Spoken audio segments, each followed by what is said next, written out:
이 책에서 질서는 사회의 제도, 사회의 계약, 규율, 율법 등 여러 가지로 불립니다. 질서란 오랜 세월 동안 탐구된 영역으로 사회와 그 구성원이 생존하는데 안전하고 합리적이라고 검증된 울타리를 말합니다. 생존을 위해 우리는 그것을 받아들이고 그 안에서 적절하다고 여기는 행동으로 목표하는 결과를 얻습니다. 이런 결과는 우리의 질서가 여전히 만족스러울 만큼 정확하다는 것을 다시 한번 확인시킵니다. 하지만 질서 정연한 모든 상태는 아무리 편하고 안전하다고 해도 여전히 결함을 가지고 있습니다. 왜냐하면 미지의 세계는 광대한데 이 인간은 그에 대해 여전히 아는 바가 적고 또 안다고 하는 부분조차 완벽하지 않음에도 맹목적인 면이 강한 데다가 모든 것은 엔트로피의 법칙에 따라 끊임없이 예상 밖으로 변하기 때문입니다. 거기다 우리는 모르는 모든 것을 고려할 수 없다 보니 그것들을 질서에서 제거해버리는 바람에 그 질서는 어느 시점이 되면 딱딱하게 굳어버리게 됩니다. 그러면 전체주의가 고개를 내밀며 동력을 얻고 쉼없이 변하는 세계에 적응하는데 없어서는 안 될 모든 심리적, 사회적 변화를 가차없이 제약합니다. 그러면 우리는 어쩔 수 없이 질서 너머에 있는 혼돈의 영역으로 나아갈 필요에 부딪히게 됩니다. 이 책에서 혼돈은 잠재적 가능성과 동의어입니다. 이는 호기심, 충동, 관심을 불러일으키는 무엇이면서 한편 파격, 새로움, 예상치 못함, 변화, 붕괴, 추락일 수도 있어서 우리를 당황스럽게 하며 정말 힘들게 노력하지 않으면 정신을 되돌리지 못하게 만들 수도 있는 무엇입니다. 하지만 아무리 질서가 좋아도 새로운 것과 접촉하지 않으면 그 질서는 정체되고 굳어버립니다. 미지의 세계를 탐구하고자 하는 인간의 본능, 즉 호기심을 제거하려는 질서는 인간의 삶을 견딜 수 없게 만듭니다. 그래서 저자는 이 책에서 안전과 통제가 지나쳐서 발생하는 위험을 어떻게 피해야 유익할 수 있을까를 핵심 주제로 삼고 그것을 12갈래로 나누어서 이야기를 풀어갑니다. 그는 질서, 즉 기존 제도를 존중하면서 한편으로는 그 질서 너머를 탐구해야 한다고 말합니다. 질서 너머에서 우리는 아직 화해하거나 적응하지 못한 것들을 마주하게 될 수가 있는데 그때 당황하지 않고 안정을 유지하면서 두려움을 통제하고 배움을 계속할 수만 있다면 우리는 가장 깊은 의미, 곧 인생을 올바르게 이끌어줄 수 있는 의미를 탐구하고 발견할 힘을 얻게 된다는 것이죠. 그리고 이러한 의미를 따라갈 때 우리는 시대에 뒤처지거나 지나치게 편협하거나 과시적인 가치와 믿음 체계에 현혹 또는 지배당하지 않게 될 수 있다는 것입니다.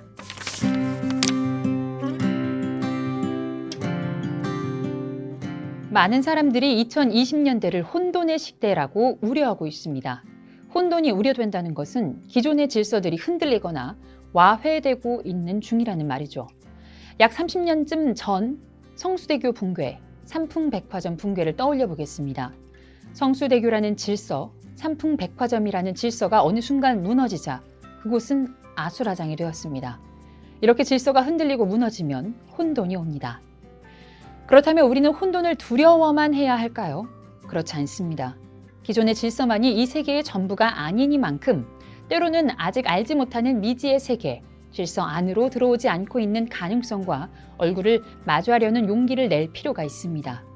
또 기존의 질서가 우리의 안전을 위한다는 미명하에 우리를 지나치게 통제하고 있다면 이 역시 벗어나야 합니다.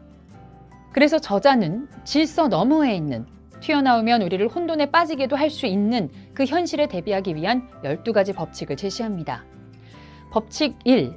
기존 제도나 창의적 변화를 함부로 깎아내리지 마라. 법칙 2. 내가 누구일 수 있는지 상상하고 그것을 목표로 삼아라. 법칙 3. 원치 않는 것을 안개 속에 묻어두지 마라.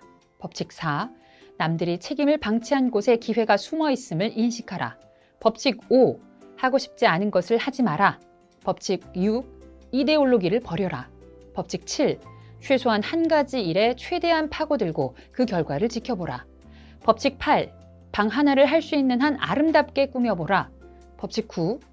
여전히 나를 괴롭히는 기억이 있다면 아주 자세하게 글로 써보라. 법칙 10. 관계의 낭만을 유지하기 위해 성실히 계획하고 관리하라. 법칙 11. 분개하거나 거짓되거나 교만하지 마라. 법칙 12. 고통스러울지라도 감사하라.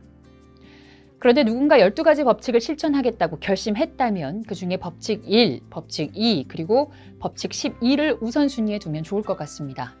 질서, 즉 보수와 질서 넘어 즉 진보의 균형을 제대로 알고 실천하는 것. 내가 누구일 수 있는지, 즉 자신의 가능성이 어디까지인지 탐험해 볼 용기를 내는 것. 그리고 어떤 상황에서도 감사할 거리를 발견하고 감사하며 나아가는 것이 그 3가지입니다.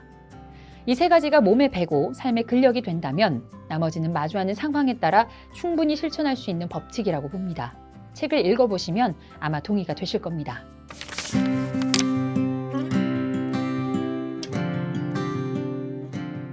질서는 정말 우리를 편하고 안전하게 해줍니다. 질서는 우리의 시간, 에너지를 아껴줍니다.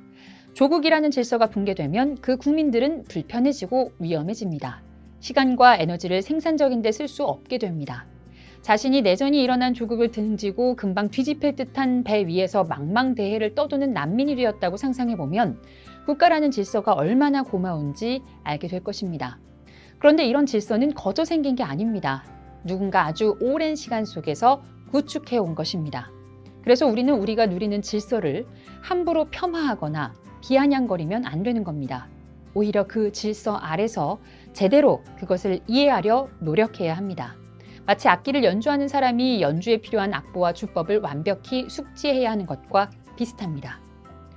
기존의 질서를 숙지한 다음 거기서 더 나아가는 것이 창의적인 것입니다. 질서를 제대로 숙지하면 그 안에 틈 혹은 부조리가 보이기 시작합니다.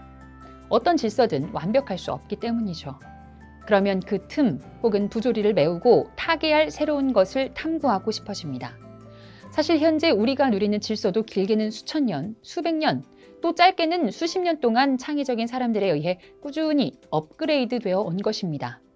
따라서 합리적인 질서를 제대로 지키려는 보수와 불합리한 질서를 수정하고 보완하려는 진보는 반목의 상대가 아닌 상호 협력해야 할 상대인 것임을 저자는 매우 강조합니다. 이는 거창하게 정치나 학문에만 적용되는 것이 아닙니다. 개인의 삶에서도 적용되어야 하는 겁니다. 내 삶에 여전히 바람직한 질서는 잘 지키고 미래를 위해 걸림돌이 되는 질서는 깨뜨리고 새롭게 할 수 있어야 하는 거죠. 이렇게 되려면 정말 자신을 잘 알아야겠죠? 그래서 법칙 2가 중요한 것입니다.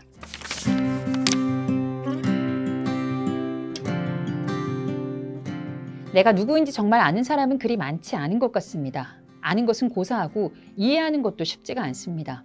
거기다가 나는 어떤 사람이 될 수 있는가라는 질문까지 더해지면 정말 머리가 지끈거립니다. 그런데 내가 누구인지 알아야 나의 가능성을 가늠할 수 있지 않을까요?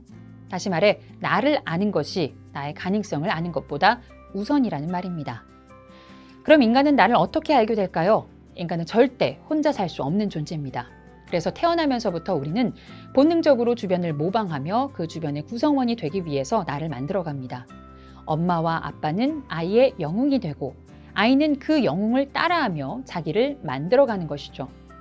이처럼 아이가 자라는 과정에서 어떤 영웅을 만나느냐는 자아 형성에 매우 지대한 영향을 미칩니다.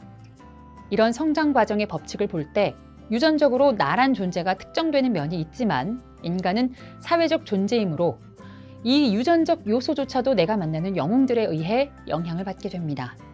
이렇게 사회 구성원이 되어야 존재할 수 있는 인간이기에 예로부터 종교와 철학, 예술은 은유의 형태로 인간이 공존하는 데 필요한 배움을 알려줄 영웅들을 만들어냈습니다.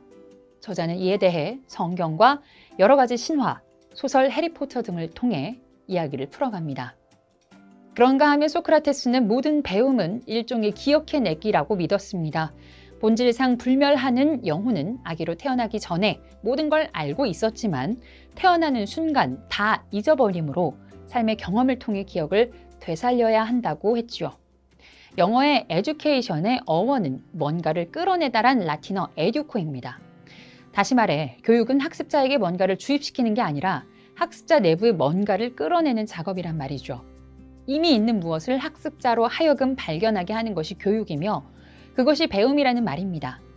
누군가 톨스토이 인생론에 혹은 해리포터 시리즈에 빠진다면 그것은 바로 자기도 알지 못했던 자기 내부의 무언가가 톨스토이 혹은 해리포터와 만나기 때문입니다.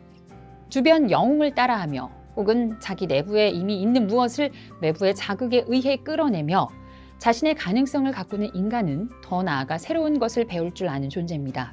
기존의 영웅 그 너머에 있는 새로운 가능성을 상상하고 그것을 자기의 것으로 만들 줄 아는 존재란 말이죠. 즉, 모방에서 머물지 않고 보다 나은 혹은 새롭고 신선한 아니면 더 가치가 있다고 판단되는 가능성으로서의 나에게로 나아가는 게 인간입니다. 따라서 누구든 되고 싶은 자신, 즉 목표를 분명히 세우고 과거의 실수는 되풀이하지 않기 위해 노력하며 내면에 이미 있는 자신을 끌어내면서 목표에 닿을 수 있는 지도를 보다 정교하게 만들어 간다면 가는 도중에 혹시 좁고 험한 길이 있더라도 생각지 않은 변수가 생기더라도 흔들리지 않고 목표에 도달할 수 있을 것입니다. 이때 기왕에 목표를 세울 거라면 가치 있고 고상하고 심오한 것을 겨냥하라고 저자는 조언합니다.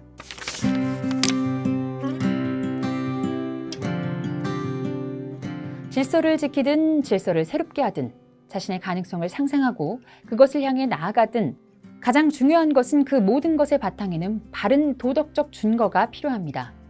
호혜적인 가치관, 마땅히 책임져야 할 것을 우선한 행복 추구, 바람직한 공동선을 지키려는 마음 등이 모든 것의 바탕이 되어야 한다는 거죠. 그런데 이것이 억지가 아닌 진심이 되려면 또 한 가지가 필요합니다. 그것은 겸손한 마음에서 우러나오는 감사입니다. 어떤 사람이 겸손한 사람인지 아는 것은 때론 쉽지 않습니다. 겸손을 가장한 오만, 교만이 너무도 만연해 있으니까요. 그런데 어떤 사람이 말할 수 없는 고통을 겪으면서도 죽음과 상실이 연속되는데도 거기서 감사할 거리를 찾고 희망을 말하며 앞으로 나아간다면 그 사람은 정말 겸손한 사람입니다. 좋은 일에 감사하는 것은 누구나 할 수 있습니다. 하지만 어두움 속에서 원망과 한탄 없이 묵묵히 그 어두움을 소화하면서 감사의 열매를 내놓는 것은 진짜 겸손할 때만 가능한 일입니다. 어둠 속에서 감사하는 마음은 그 자체로 빛입니다. 그 사람은 어두움을 개선하는 것을 포기하지 않습니다. 왜냐하면 이미 그는 빛이기 때문입니다. 그런 감사가 바로 정의이며 진정한 용기이며 사랑이라고 저자는 말합니다. 감사는 인생의 재난에 직면해 의식적으로 용감하게 고마워하는 과정입니다. 이런 사람은 온갖 불행과 한계가 내뿜는 악의와 독을 충분히 이기고 앞으로 나아갈 것입니다. 그리고 이런 사람은 매 순간 작게는 가족, 크게는 국가와 세계라는 공동체를 잊지 않고 언제나 호혜적이며 책임지는 자유와 행복을 추구하는 사람입니다. 이데올로기가 아닌 진정한 공동선을 위한 보수와 진보의 균형, 자신의 가능성을 향해 어떤 난관에도 굴하지 않고 끊임없이 도전하는 낙관주의, 그리고 그 모든 것의 바탕이 되는 겸손에서 나오는 감사를 삶에서 실천한다면 나머지 9가지 법칙은 그것이 필요한 상황에 부딪힐 때마다 꺼내어 참고하면 될 것입니다. 저자의 전작 12가지 인생의 법칙과 더불어 이 책도 독자의 마음을 새롭게 하고 성장하게 하여 인생을 변화시키는 책이 되었으면 좋겠습니다.